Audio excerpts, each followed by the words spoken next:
নয়নের বড় হইতেছে, মালগুলা লুকা লুকা। আস্তাগফিরুল্লাহ। ওই বেটা কি সরাইবো? আমার ছোটবেলা লাগে বানা, তুই কোনো সমস্যা হইব না। আজকের খবর আছে। কি ব্যাপার, ও আমার থাপ্পড় মারলো কে? আরে নয়নকে থাপ্পড় মারলো দেখি। আর একটা দিতে মন চাইতাছে। কি রে তাম্বি, তুই আমার গায়ে হাত তুললি কেন? তোর মারমু না তো কি করমু? তুই এটা কি কাজ করছস? আমি যা ইচ্ছা তা করি, তুই আমার গায়ে হাত তুলি কেন? আর তোকে এই সাহসটা কে দিছে? তোরে মারছি তো ভালো করছি, তুই দিন দিন মানুষ হওয়ার থেকে অমানুষ হয়ে যাচ্ছিস। কি বলে, নয়নকে বকাবকি করতেছে?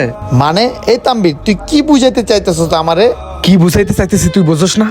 তুই যে প্রতিদিন নেশা করে গার্লস স্কুলের সামনে দুইটা মেয়েরে তুই ইফটিজিং করস, তুই জানোস ওই মেয়ে দুইটা কে? বল, ওই দুইটা মেয়ে কে?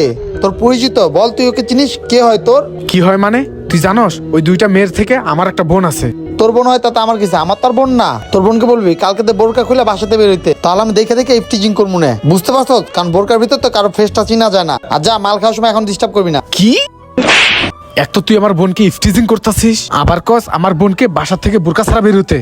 কিন্তু তাম্বি, তুই আবারও হাত তুলে আমার গায়ে ওগোর সামনে দেখ, তুই এখান থেকে চলে যা, তা না হলে কিন্তু আমি ভুলে যাবো যে তুই আমার ভাই লাগোস। আমিও তোর গায়ে